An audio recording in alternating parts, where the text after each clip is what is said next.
Good afternoon or good morning, depending upon where you're watching us from, and welcome to the Minority Health Summit here presented on blackdoctor.org. And so you might be asking yourself, why am I here watching a Minority Health Summit on a Saturday? A Saturday where the weather is starting to get a little bit better, a Saturday where we could be having, doing some honeydew lists and running some errands around the house and getting some things done that we can't get done during a week. And my response to you is you can't afford not to. Because what we're going to be doing today is we're going to be talking about some really important health topics that could and should save a life. So the Minority Health Summit is April is Minority Health Month, and today's the last day of April. And so we're really going to dive into some really important topics for you and your family. So I would say to you that sit down, bring out a pencil and pad, take some notes, and really enjoy some learning about you and your health. And so the day is we're going to start with colorectal cancer panel that's presented with our partners at Cedars-Sinai Hospital. Then we're going to move into diabetes. We're going to be talking about clinical trials and why it's important to participate in clinical trials. We're going to be talking about how to prolong your life through healthy eating. And we're also going to be talking about how to overcome infertility. All those subjects and more are going to be broached today. So have your questions ready for our panel specialists. So I know you did not sign on today to hear me talk. You're here to talk, to learn about your health. So let's start with the first panel. Now, the question is, we're talking about colorectal cancer today. It's because did you know that Black men and women are 20% more likely to be diagnosed with colorectal cancer than their white counterparts? And for the Latinx community here in the US, colorectal cancer is the second most common and fatal cancer in this population. So that if that doesn't shake you up enough to show why you should be watching this program, I don't know what will. So let's introduce our panelists. Our first panelist is Dr. Ronald Hurst. He is a surgical oncologist, got to say that 5 times real fast, at Cedars-Sinai Hospital in Marina del Rey. And we also have Dr. David Padua, and he's an MD PhD. Wow, that's a lot of school. And he is a gastroenterologist also at Cedars-Sinai. And then we have Kalan Goins, and he is a Cedars-Sinai employee who will share his experience with a colorectal cancer screening. So we're going to get our guests here. There's Dr. Hurst.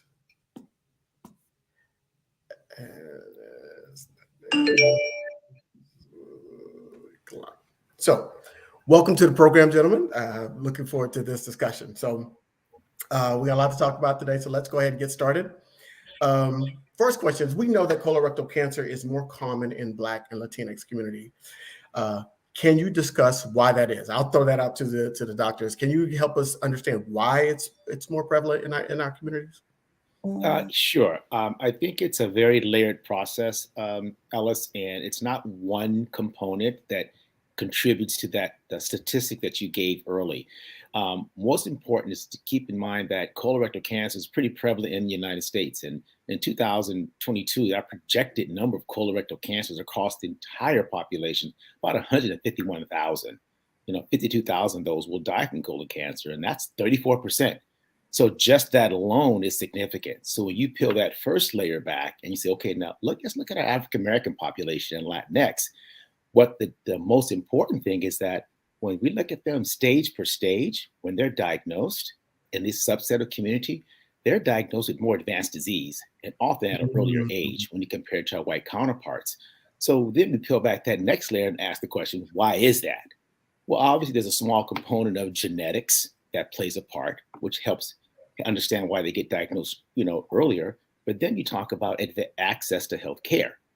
When they have limited access to health care or fear of getting screened, right, because of the unknown or uncomfortability of getting a colonoscopy or getting a rectal exam or taking a stool test, right, they shy away from doing that. And when that happens, they end up being presented with more advanced cancers at that time, just because of inability to go get it done and have access to it. So when you look at all those different layers, not one component contributes to that glaring statistic that you mentioned at the top of this storyline here. All of those play a part. So I'm hoping today we can sort of one by one address those issues and how we can make an impact today with our collective efforts.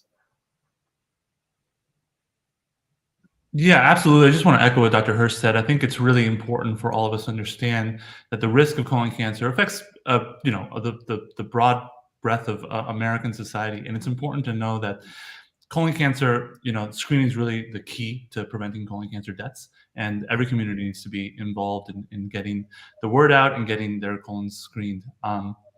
Uh, the research behind it, and it actually is a big push nowadays to try to understand how we get different populations to be screened at what should be 80%. That's the goal for Americans now, is to get 80% of Americans screened. And at the moment, we're falling short of that goal in every demographic. We're about 60 to 70%. And so really what we want to do, especially with programs like this, which I think is a great opportunity to get the word out, is get people the information they need to get themselves healthy and get screened. Absolutely. So I guess the next question would be, what are, and this is the big one, please explain what polyps are and how they become cancerous in the colon or rectum, and why they always need to be removed if found. Well, that's a very important question, and understand that. And a lot of that is related to who we are. You heard this statement that we are what we eat. Well, when we look at certain foods that we eat, there's carcinogens, or these are things that cause cancer in the intestinal tract. Well, what happens is when food does not move normally in a normal transit time every day, food remains stagnant in certain places in the colon. And that allows the carcinogens or cancer-causing entities in our diet that are preservatives that cause injury to the inner lining of our colon. When that happens, it causes an abnormal growth we call polyps. And these polyps can shed and bleed and leave DNA into the colon that we can detect it with screening. But without them being noticed, these polyps begin to grow. And as they grow, if they're not diagnosed before, they can turn into cancers. So that's the importance of screening, because we can pick those polyps up early. And when we identify them, you remove them, because once you remove them, you can actually prevent someone from actually getting cancer. So it's so important to understand that polyps can develop based upon the things that we eat. And if we start in our lifetime, starting with a more balanced diet that with fruits and vegetables and more exercise in our diet, we can prevent some of these entities from happening. So that's the most important thing I could tell you about regarding polyps. Well, that's good to know. That is absolutely good to know. So, Dr. David, a question for you. Is this mainly a men's disease? It kind of just feels like, we talk about it in terms of a masculine, kind of being a more masculine disease. What risk, if any, is there to women and colon cancer? That's a great question, because the risk is fairly similar. It's about 1 in 22 patients, male patients, will develop colorectal cancer in their lifetime, and it's 1 in 25 female patients will develop colon cancer. So it's relatively similar. It's slightly more prevalent in men, but definitely an issue that females have to address also. And I just know from my own personal experience doing colonoscopies and doing colon cancer screenings, I can think of the handful of patients that I've diagnosed with colon cancer in the last several months. It's been an even split between the two of them. So it's really important for both men and women to make sure that they get their colon cancer screening done.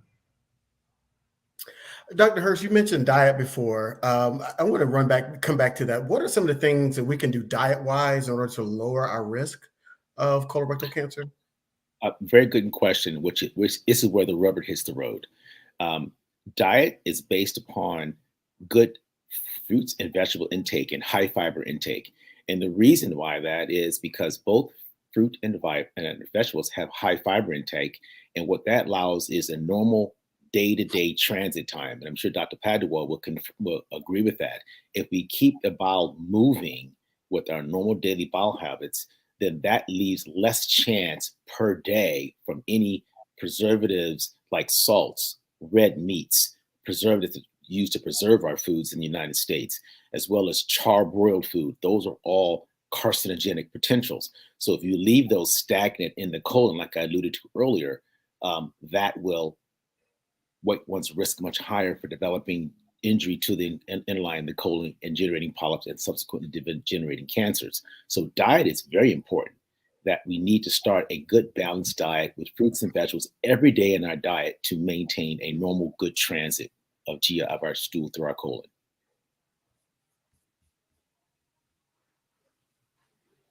Absolutely. So for those of you that maybe didn't study as hard like me, carcinogenic means cancer causing. So want to also ask a question. There's a question about screening, and I know it's been talked about recently. There's a recommendation that was moved from 45 to 50. Should we follow that recommendation? Should it be earlier? How, and there was a question from the comments that said, how often should we be getting screened? Yeah, that's a great question. So the previous guidelines were Americans should get screened at age 50 and above, and that was recently changed to 45 and above. The guidelines had always been for African Americans to be screened at 45 because of the increased risk of colon cancer in the African American population. So the guidelines have now shifted so that everybody now is at 45. And the reason for that is that, we're seeing this trend in younger patients developing colon cancer. And the goal from the American Cancer Association and the different societies that we have is to try to prevent these as much as possible. So screening earlier is going to be really important. The unfortunate case of Chadwick Boseman, I think, really crystallized that point, where you see this sort of vibrant young actor, really, a leader in his field, and someone that all of us looked up to, come down with something serious like this. And I think it really set the tone and made everyone understand that this is something that can affect anybody, and it's really important to go and get the colon cancer screening done earlier. What's happening is that the rates of colon cancer have been unfortunately dropping in patients that are above the age of 65 because of aggressive screenings like we're doing. But in the age population between 45 and 55, we're starting to see a slight uptick in colon cancer among that group, about 2% in the last several years. So that's an important population to target. And I'm really glad that we're having this conversation, because people don't know that at age 45 is really the time that you should start thinking about getting your colon screened. And earlier, if you have a family history of colon cancer. This is another component that I think is important to stress, that if your family members have had a history of colon cancer, then you should be getting your colon screened a little bit earlier, at age 40 or even earlier. So it's best to talk to your doctor about getting your colon cancer screening information. Dr. Yes, go ahead. I was going to comment something with what David said, which I think was really remarkable. When you talk about, African American and being diagnosed much earlier, how we start screening earlier, and we talk about Chadwick Boseman, I'm a little older than David. So when we go back a little ways, we think about Darryl Strawberry.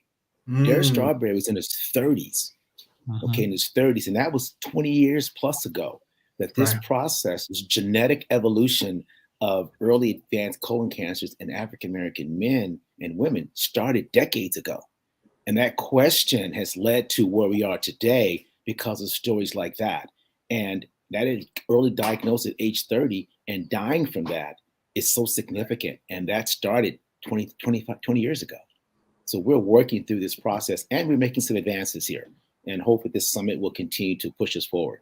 No, you're bringing up an excellent point. I forgot Darryl Strawberry was my favorite baseball player. Right. I remember that was huge. Let's bring in Kalan. Kalan, you had kind of a life-changing experience with the screening. You want to share your experience? Because I know we're talking about getting screened, right? We're talking about the age of when we get screened. We're talking about things that can affect our body's ability to maybe start formulating polyps and all these things. So let's talk about what that screening experience was like for you and what made you get screened. So I started I guess I started out with, like a lot of men do, with the association with colorectal cancer, with it just being one of those anomalies that, it probably won't happen to me. And I was just probably wrapped up in my own sense of immortality. And I remember the summer of 2020, we were in the midst of the pandemic. We were all at home watching TV. And I remember working, and I remember getting the text message on, I think it was from CNN or one of the news channels that I follow, saying that Chadwick Boseman died. So I flipped on the television, and, it was all over the place. And I just remember Googling and seeing that Chadman was, right around the same age as me. So when Chadwick died, that really kind of really opened up a whole new range of thoughts in my head around getting screened. And so I said to myself, if it can happen to this guy, it could definitely happen to me. Of course, us being in the middle of the pandemic, I don't think I was really as aggressive with trying to get screened at that point.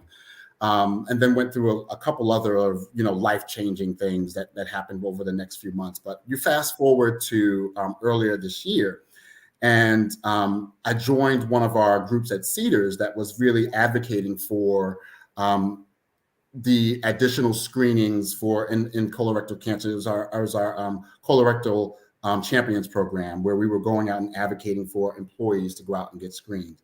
And me working in HR, that's part of my function, is really to advocate for the wellness, health and wellness of our, employees.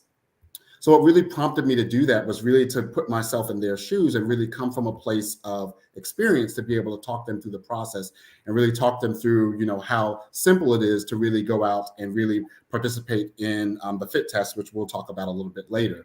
But that whole process of going through the FIT test, it's something that is less invasive than the traditional process that we're used to, but it's something that I definitely appreciated because it made the experience a lot more easier for me. So, all right. So you cracked the door. You cracked it open. So I'm gonna open it up. I will open it up for you, Dr. David. They are. Kalan's mentioning FIT tests, and we got to find out what that is. But what are some other ways that we can kind of do some pre-screening before we go and get that? Because I think a lot of people get frozen up when they say, "I got to go get a colonoscopy," right? And you hear that, and everybody goes, "Oh no!" Like especially with men, I'm going to say I was one of those men too that kind of said, "Oh, hey, wait, what?" Right. But what are some things that people can do pre-screening, even like if they don't have a family history, if they don't have any of those other kind of early markers? But what can we be doing? Yeah, so that's a great question because screening comes in a lot of different flavors. So the best test is always the test that you get. So it doesn't have to be a colonoscopy as long as you get some form of screening. So there's two forms that I basically advocate for my patients. One is colonoscopy. I think that is the gold standard screening test, and that's where we do a procedure and look with a camera and take out any polyps if there are any. The second test is the non-invasive one that we're talking about. It's called the FIT test, right? So that's basically the fecal immunohistochemical test. And so what happens when you come to a clinic or when you go to your primary care doctor is you get a little envelope. And in the envelope, you have basically a little information card that you have here that you fill out with your information. And you are given a little kit that helps you go to the bathroom, right? So what you end up going to get is you have to collect the stool. And so we can talk a little bit about how to do that because there's a little bit of mystery of what happens when you're doing that. So the easiest way of doing that is you are given a stool hat, which is basically a little tiny bucket that you can put in the toilet seat, and you do your business in there. So that way you can actually collect the stool. And there's several different kits that are out there. I'll show you two of them. One of them is going to be using these little brushes. So you basically brush the stool, and then on the stool, you're given a card. This card is going to be the test that you send in. So you open up the card, and then you have two little spots. So you take each of the brushes and put two different samples on these spots. You seal it up. You're given a sanitary bag to put it in, and then ultimately you put it in an envelope and then mail it to your doctor's office or the testing site where they do it. The other option is basically you're given a little tiny probe that you basically, again, sample the stool, put it back in the little tiny kit, put it into a little biohazard bag, and then back into the envelope that's been sent to you. So those are the two styles of FIT kits. Basically, the non-invasive stool test that you can have your primary doctor or your GI doctor order for you and be able to get that sent out. And that basically is a great screening tool that's very effective to screen for colon cancer. If it's positive, that's when we have to start talking about doing a colonoscopy afterwards. Okay, so you just made me feel a whole lot better about that fake. I'm not even gonna lie, because I mean, I had all of these ideas in my head. I didn't know it was a stool cap. It was like, I'm reaching into the stool. But then I had this thought, and the other thought is, I have a dog, right? And while I walk my dog, you got to pick up when they leave their pile, you got to pick it up. And so if I'm not squeamish about picking up my dogs every day, then I shouldn't be squeamish about something that's going to impact my health. And so I think that's the kind of the mindset that I got around. But now you're talking about brushing and poking. I can do that all day long. So Dr. Hurst, when you're talking to people like me, might be a little squeamish about those fit kits, what do you say to them if they say, "Hey, I don't want to do a fit kit. It's too much for them." What do you say to them, to those people that say they don't want to do the fit kit? Well, I try to be very straightforward and very simple. I just ask a simple question. Do you want to see tomorrow? Do you want to wake up and see the next day? What are all the things that you live for from day to day outside of yourself?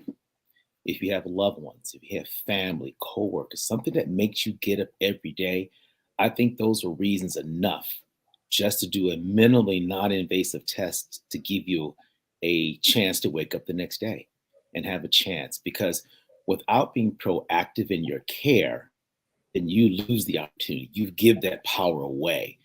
At this point, you have the power. So stay in control of your lives. And I give them that simple speech every time, whether it's colon cancer or any other cancer that I manage. I tell them the exact same thing. Don't be afraid of the things that's going to give you a chance to see the next day. Well, yeah, that's a great answer. There's a couple of questions coming from the comments. I'm going to throw these in there because when we're talking about diet, and this has come up in other discussions that we've had here on Black Doctor. And if you're just joining us, we're talking to Dr. Hurst and Dr. David and Kalan about colorectal cancer. So, but the question is, what about a cleansing, right? And people know that there's these products that they can buy from the local drugstore. They say, I can just do a cleansing. They can go to GNC, take a couple pills, do a cleansing. How effective are those cleansings? And do you recommend them as kind of a preventative measure for against colorectal cancer? I'm going to let David take this question, and then I'm going to give my biased comment after he's done. Yeah, no, I get that question a lot. People often come to me and say, yeah, I want to do a colonic, or I just want to clean everything out and just kind of take all the toxins out. And there's no data to suggest that that's going to basically reduce your risk for colon cancer or reduce your risk for polyps or really any medical issues, right?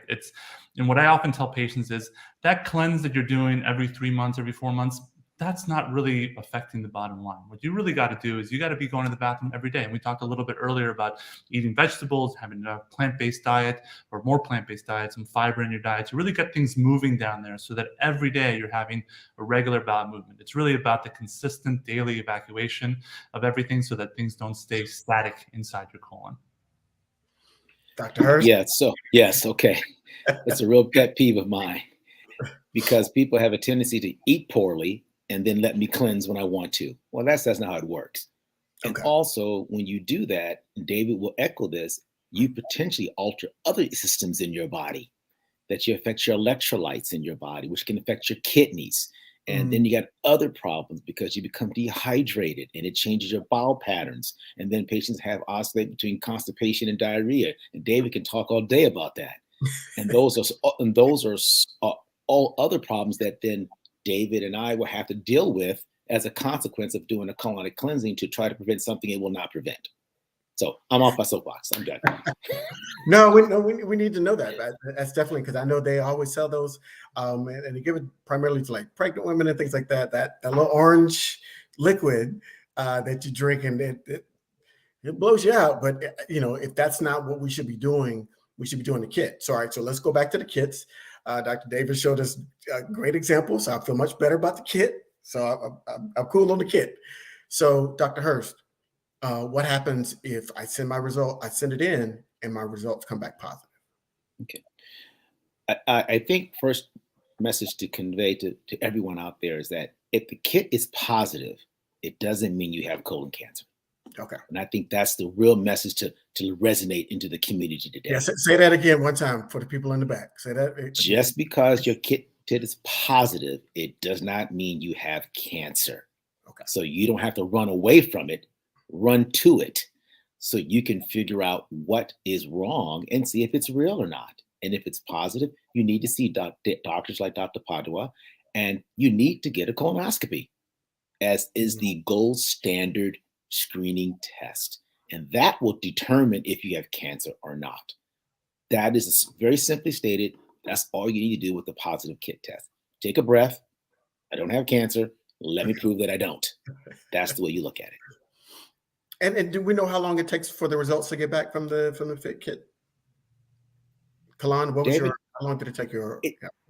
Mine were back in about 72 hours. Okay. Okay. Yeah, I would say I usually tell patients about a week or so to get the results back. Okay. I just want to echo what Dr. Hurst said. I think that's really, really important what he said about just because the positive fit test comes back doesn't mean that there's no hope or that all is lost and you just don't do anything. It's really important that that's when you act. The most of the fit tests, are there to screen, and most, are important to help you understand what the next steps are. And really the important thing is to get a colonoscopy and evaluate what the risk is. Oftentimes I don't find a colon cancer per se, but I find a polyp that over time could develop into colon cancer. So you've really nipped it in the bud by catching it super early to make it an easy procedure to eliminate your risk for colon cancer in the future. So really, really great that Dr. Hurst mentioned that. And I think it's a really important point. Okay. So how often? So let's say I do my kit, I send it in, my results come back negative. When do I do another kit? Yeah, so fit tests are designed to be done every year. So once a year, your primary doctor, your GI doctor can send you a kit, you mail it in, and you're good to go.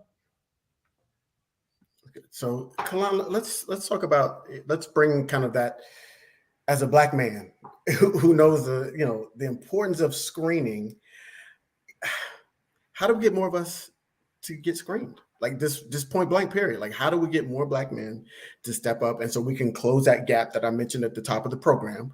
How do we get more Black men to get screened early enough to where it gets caught and we can do some more effective treatments versus later on down the line where it's just the outcomes are not as robust? Right. I think that there's just a lot of psychological layers, to being a Black man, and coping with this, with this disease and this ailment. I think the first thing is realizing the fact and being truthful about the fact that there is something somewhat emasculating about a diagnosis that you can't control. As African-American men, we're raised to be the leaders in our family. We're raised to be the leaders in our community and in the workplace. And so when we're put in a position where we feel like we couldn't even control or lead our own bodies, there's something that kind of is, emasculating and kind of diminishing in that realm. So it's kind of just, kind of changing the perspective around that.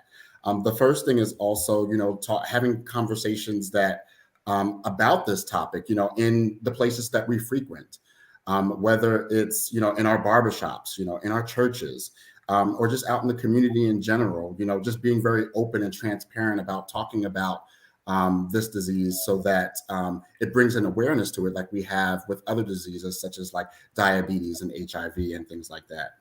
But it's also balancing things that we have, within the African American culture. Sometimes, we talk about things in spaces or things that can be perceived as, toxic masculinity, or, even religion can even cross the barriers of, thinking that prayer can fix everything. And while those things are important, it's important to also realize that you need to be the champion of your own health, like Dr. Hurst said earlier. You said a word right there. Do you need to be the champion of your own health? Absolutely right. So now that you're making some wonderful points in terms of how we need to start having these conversations, and not just here on BlackDoctor.org. We love you coming here and watching these wonderful programs, but we need to have those conversations with our friends and family. We need to make having health related conversations part of things that we do, where we're on the golf course or we're in the, wherever we are. We need to start having some health related conversations and not just make it kind of that taboo, and you don't find out about somebody's health condition until they catch something or until they get diagnosed with something. And that's when typically we find out. And then it might be a little bit too late. So definitely need to normalize those conversations. So Dr. Hurst, I may have to ask you to pull your soapbox back out. What do we say to those people that are still saying, no, I don't want to get screened. I'm not even going to get the fit kit. If it happens to me, it happens. What do we say to those friends or family members that just say, you know what, I'm going to let the chips fall where they may? Well, that's a profound question that requires a profound answer that we don't have the answer to. Honestly, we don't. And I think we have to be realistic about that, but we can't quit. We have to remain persistent in encouraging our African-American men and Latinx men and women to be just true champions, like Kalan said, for our healthcare.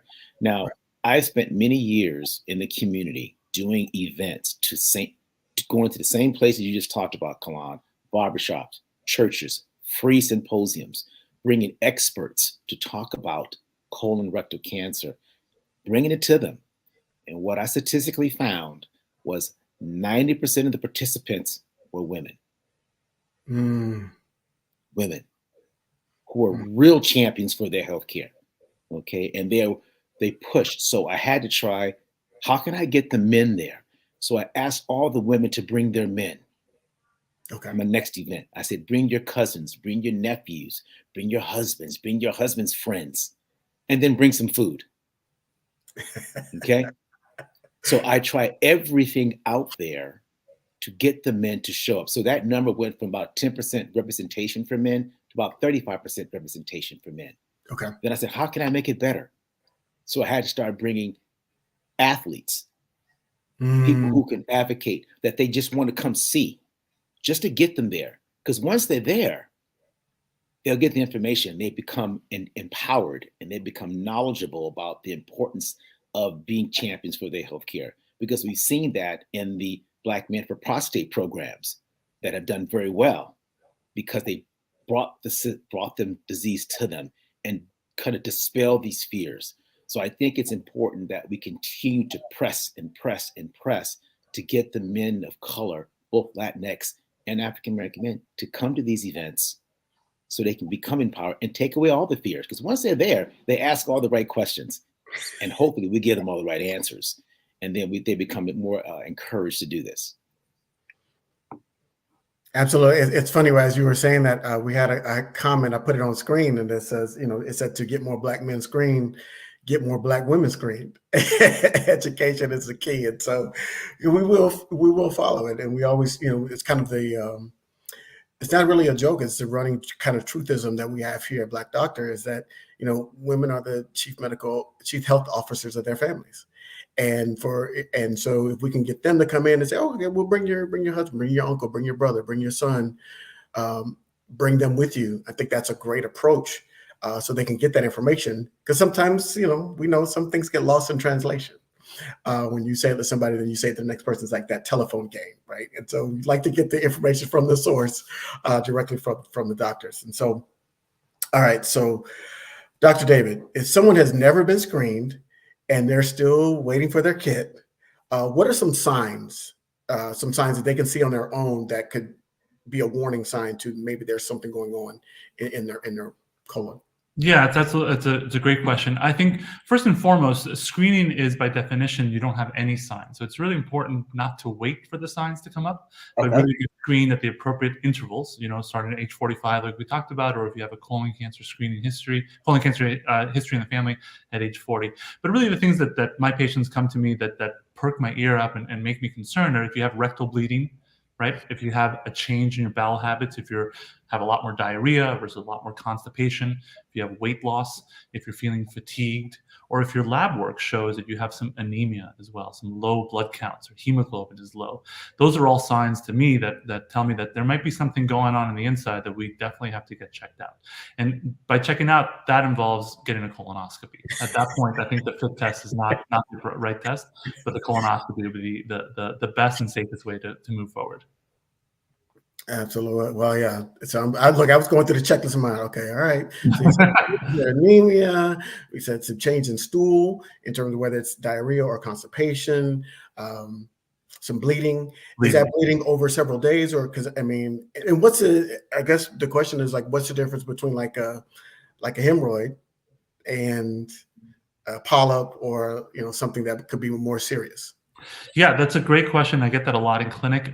It's hard to tell. That's why it's important when you have those signs to make sure to talk to your doctor about it. And I've had patients that have, bleeding every day for 3 years, and then they come in and there's something on the inside that we have to address. And I've had other patients where the bleeding is not that common, but they still have something serious on the inside. So when you do have those signs of bleeding, it's really important to come in because it's, not every patient has the same experience. So it's always a good, important thing to have it checked out.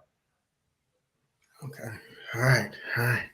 You're convincing me. I'm getting there. I'm getting there. I'm gonna start reaching out for my fit kit. I promise you. I'm gonna get one, and I'm gonna get the seat cap. Now that I know there's a seat cap, I'm getting the seat cap.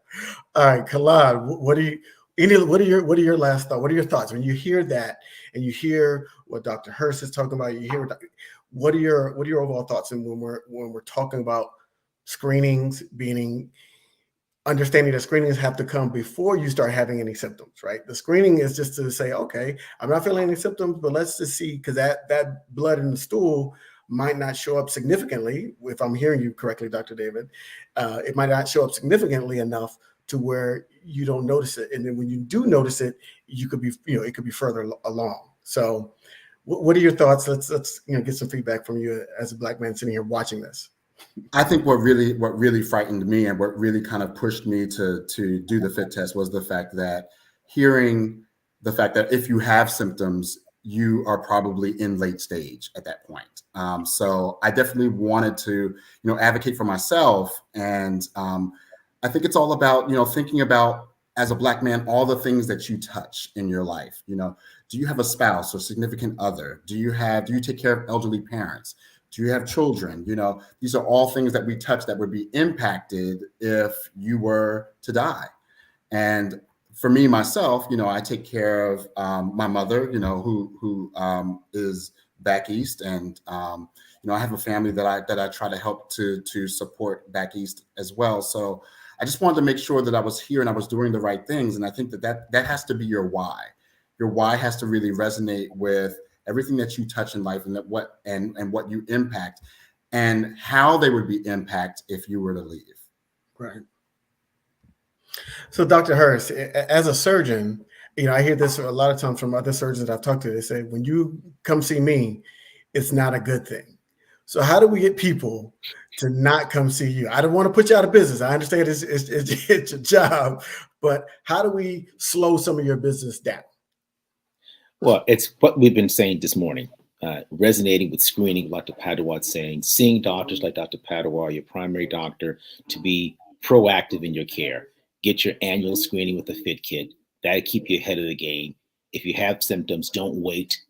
Get a hold of Dr. Padua or similar doctors. Get your colonoscopy. When you get to the right age, get your colonoscopies, because even in the best setting, some people are going to still have diagnosis of cancer, and they're going to still have to come see doctors like me. And if you end up seeing me in my office, you want to be in a position where you're in the earliest stage of your presentation, because now you have multiple options for surgical treatments that can be minimally invasive, short hospitalizations, less pain, small incisions, and patients can be cured after these operations, and they can have a normal life. So again, even if you do get a diagnosis and you have to come to see someone like myself, you want to be in the best state and earliest diagnosis for that to have the best outcome. Dr. Padua? Yeah, absolutely. Getting the polyps early, getting them taken out before they develop into colon cancer is really the best way to have a long and healthy life. And I want to echo what Dr. Hurst said. If you get it done early, the surgeries are, if you need a surgery, and most patients don't, but if you do need a surgery, it's so much easier when it's a localized small lesion that you detected early on. It makes his job a lot easier, and it makes the patient's job recovering that much better. July. Okay, so there was a question earlier in the program from our audience, and I'm going to put this on screen because if I try to say this word, I might end up tripping all over it. But is diverticulosis a reason for a difference in frequency of colonoscopy? Yeah, so diverticulosis is not shouldn't change the frequency for getting a colonoscopy. Diverticulosis is it's a word that just means that the colon has little tiny outpouchings, little tiny pockets that form, and that can happen for genetics, for diet, and people with a long-standing history of constipation can get slightly more of these little tiny pockets that form. There's nothing inherently dangerous about the little pockets, and shouldn't change your frequency of colonoscopy. Okay. All right. So, in recapping, what we have learned today is that there's a gap between Black and Latinx communities and their white counterparts in terms of the amount of colorectal cancer. We know there's a myriad of reasons as to why that gap is. Some of those things that are in our control, and those things that are in our control are diet, right? How much, what we eat, what we put in our body. So we're going to reduce some of those carcinogens that we put in our bodies. We need to eat more fiber. There was a question earlier about drinking water. Drinking more water, because that probably could help that getting more regular. Try to be regular. Move your bowels every day. There is a kind of a understanding, watching your body, watching what's going on, feeling those symptoms that are not, getting that fit test, right? There's Dr. Padua gave us a couple of examples of fit tests that are making, and that made me feel so much better, because I really thought I was going to have to reach in and grab something, but that's not a good thing. But getting those fit tests will that could be like that first line, that you go into, and then getting your lab work, checking your screenings. Have some questions that you ask your doctor. You say, hey, look, notice when something is different, right? Notice when something is different in your stool. Notice when something is different in terms of how often, the type, the softness, whatever. Those type of things could be markers. And if we ignore them, it can lead to a bigger problem. And then ultimately, get that colonoscopy. Right. So we can do all the fit tests if you want to, but if it comes back positive, we know you got to go in and get that colonoscopy to be sure, because as both doctors have said today, does not mean a positive fit test does not mean that you have cancer. It's just a positive fit test. That means you go get checked and get that colonoscopy. And we're moving that time up. And that's one of that. I think that's another key thing that came out today, is that moving that time up. That 45 age of 45 is a line of demarcation. Now, if there's some factors that could move that even up further, and that, like family history and things whatnot. I'm going to throw a kind of like a question out. What role does genetic testing play at all in this? Should people start thinking about getting genetically tested early in life to see if they're predisposed to something like Chadwick Boseman got it in his 30s, and there's been we talked about Darryl Strawberry earlier. He got it in his 30s. Will genetic testing help at all in this process? Genetic testing is a good option if there's a family history of colon cancer. If you have an uncle and a brother and 8 cousins that all had colon cancer, then I think it's really important to have the conversation with a genetic counselor, and your doctor can refer you to someone like that about getting genetic testing. The challenge with colon cancer is that there's a lot of different genes that are at play, so we don't have all the answers. We only have a few specific tests for a very small minority of patients that can develop genetic abnormalities that lead to colon cancers. But the vast majority of the times, these are genes that we don't know of yet, and we don't have screening tools available. So it's really important to know your family history, ask your uncles and your parents about their history and whether they've had a history of colon cancer. Okay. How much fiber and water? I like to echo. Go ahead. I want to echo what David said, because many people want to get genetic tests as, let me just get it to make sure I don't have it. It doesn't work that way. Okay. It just doesn't work that way. So they just can't go out and get a genetic test, because there's so many genetic DNA mutations within the colon, and we don't know the significance of those yet. So we wouldn't even know how to manage a lot of them. So it's only when you have a significant family history, then we can make a direct clinical correlation based upon genetic results and what we can recommend for them. So Dave is 100% right. I feel like we're getting funneled right down to the same destination, and that destination is get your fit test, get your colonoscopy, and eat better. Like those three things seem to be coming back. So speaking of eating better, how much fiber and water should an adult person in their 40s aim to, eat each day? Is there kind of a certain amount that we should be eating each day? I mean, what I tell my patients, it's really challenging because there's so many, everyone's different, right? So it's hard to know what the right level is for you versus somebody else. And just because you drink a certain amount of water doesn't mean that you're going to get the perfect bowel movement every day.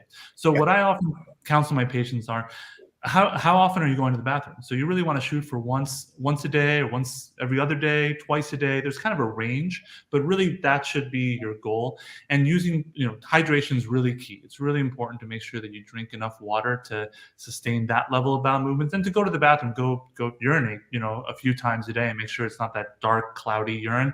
That means that you're dehydrated. So making sure that you have, I know this is getting a little detailed here, but this is a conversation that I have with my patients almost every day, making sure that you have clear urine, and that and then if you need some help going to the bathroom, if you're a little bit more on the constipated side, or if you're a little bit more on the loose side, fiber supplementation I think is really key. I take Metamucil, I take fiber supplements every day because I think it's really helpful for me, and I advocate it for all my patients. Yeah, I want to add that we didn't talk about this, and that in addition to eating well, exercise is a very important part to our health and cancer, because a lot of cancers are immunologically based cancers. It means they're dependent on the immune system. And if the less we exercise, the less we eat healthy, our immune system is not fed and nourished enough. And we need to bolster our immune system, and exercise could do that. And I think adding a daily exercise program with a normal, healthy diet regimen all can contribute to better outcomes with regards to stool function, cancer risks, cancer prevention, because immune system plays a vital part in fighting off infections as well as preventing some cancers. So there's a question about sleep.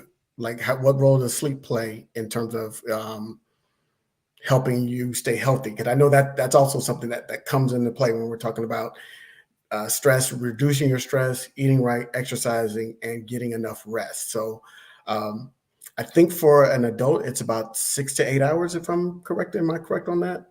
Yeah, there's actually a study just came out recently that as you get older, that magic number, it's always been 7 to 9 hours. Okay. And now the best number is 7 hours of sleep. 7 hours of good sleep, and you cannot catch up. So you can't go over the weekend and say, I'm gonna get 12 hours sleep. It is 7 hours of sleep every night, which helps you. It helps the immune system. It reduces stress. It gives you a complete balance. So sleep plays to this multi-layered process that we talked about at the top of the hour, that all of these components play a part, and it's not just one thing that helps us get us far away from a diagnosis of cancer. I think that's the most disappointing part, is that it's not just one thing that I could just do or not do. It's all of these things put together, and it starts with the things that we have the most control over, right? As an end user. So doctors say all the time, they tell us all the time, you got to eat better, you got to exercise, and we just say that's part of the kind of the repetitive things that you all say. That's what the doctor's supposed to say, but we don't realize, and what we're realizing more and more is that what they're saying is true. What they're saying will keep you from seeing them. The other reality is this: doctors only see you less than maybe 30 minutes in a year if you're only going for your annual checkup, if you're only going for your annual. So the rest of that time, your health is, as what Kalan was saying earlier, your health is driven by you. It's driven by what you eat every day. It's driven by what you do or don't do every day. And that is whether you choose to exercise, you don't choose to exercise. If you choose to take the stairs or you get on the elevator, if you got a bike that's getting dust in your garage, all of those things you are controlling. So when you go see your doctor and your doctor says, hey, your numbers aren't really good, that's your fault, not the doctor's fault. And so we have to recognize that. So all right, that's my soapbox. See, Dr. Hurst, you got me with you pulling out my soapbox. So I'm gonna put it away. And ask if any final thoughts. So we'll start with Kalan. Any final thoughts as we're wrapping up here? Sure. I guess I would just leave with the fact that, be a champion for yourself. Consider the implications of every decision that you make every day around your health. For me, like I said earlier, it was really about making sure that I could have a long and healthy life and be supportive of my family as they get older and take care of them. But everybody's going to have a different reason why. But also, I would say, support each other. If you're a woman on this call and you have men in your life, definitely talk to them and have conversations about their health and advocate for them. Bring it to the table, even if it is uncomfortable. Help them schedule those appointments and help them follow through with their care. And if you're a man on this call, do the same thing for the women in your life as well. It's really important that we really advocate each other and support each other. I know that within our community, there's a lot of distrust around healthcare, just based upon some historic things that have happened. We look at Henrietta Lacks, we look at the Tuskegee Airmen and things like that, and there's a lot of controversy around the vaccines, with COVID and everything like that. But I think it's just really important that we really trust the fact that that this is the best avenue to really advocate for yourself and be a champion for your own health. Dr. Padua. Yeah, I just think that's a great point, to really be an advocate for yourself. And I also want to just make sure that everyone understands that there's a lot of taboo with this part of the body. People don't like to talk about it. They think it's icky and gross. I've been asked everything under the book, so I love when a patient comes in and says, I'm really embarrassed to ask this question, but I've always wanted to know. I love that question because that means that I'm able to enlighten them on something that they've been curious about and could potentially help them out. And so please feel free to ask your doctors all the things that you're on. There's no taboo topics. I talk about this day in and day out. It's very, very easy and very important to talk about this stuff because you do it every day. Absolutely. Or you should. Dr. Hurst. Well, finally, I think David and Kalan said it all. And the thing to really resonate is that you do not live on an island. We live in a community. It takes a village to survive within your own home and your next door neighbors, in your community, your workplace. Everywhere you step out, we're in a village, and we need to encourage each other. And it's important to encourage each other with the facts, not theories, not conspiracy theorists. We want facts because we don't want to confuse. We want to enlighten. And we want, if we're going to be in these communities, in the churches, in the barbershops, and workplace, let's just talk about the facts and empower each other with the truths. And then have that be our wisdom and direct us to do all things that are right so that we can, again, see the next day. Wow. I don't know how to wrap this up after all of that. Thank you all. Thank you, Dr. Hurst, Dr. Padua, Kalan, for sharing your story. We told you, hey, look, we kicked it off. We kicked it off right. It was Minority Health Summit. We got more panels today, but this was the right one to start the day off with. Colorectal cancer is not something that we talk about. And that's why we called this one, Let's Get to the Bottom of Colorectal Cancer, because we need to get to the bottom of this. We need to understand that colonoscopies save lives. So that's got to be part of your screening. That's got to be part of your health regimen, eating right, exercising, getting enough rest, and protecting your mental health. Lowering those stress levels will go a long way in preventing this. And if you do there's some great people at Cedars-Sinai. So we want to thank our partners at Cedars-Sinai for helping us put this together and bringing us some wonderful, wonderful guests. There's going to be some information in the comments on how to get your fit kit. So there's 2 out there that you can go get, and they're very, very simple to use. Make sure you get your cap, though. You got to get the cap to sit on top of the toilet. Got to get that cap. But understand this. that the more you know, the more that you can share. So like and share this program, share it with your friends and family. It's being broadcast in Spanish on our Daily Vitamina page. And so we are trying to cover a broad range of people, but share this with your friends and family and let them know that there is some life-saving information as part of this program. So thank you all again for joining us. Thank you, audience, for being here. Thank you for the wonderful questions. I may have some wonderful questions coming in from the audience. And so I'm just so happy to be there. So stick around. At the top of the hour, we're going to be talking about the unseen consequences of diabetes. And so that is going to be an interesting discussion as part of our Minority Health Summit. So thank you all and thank you for joining us today.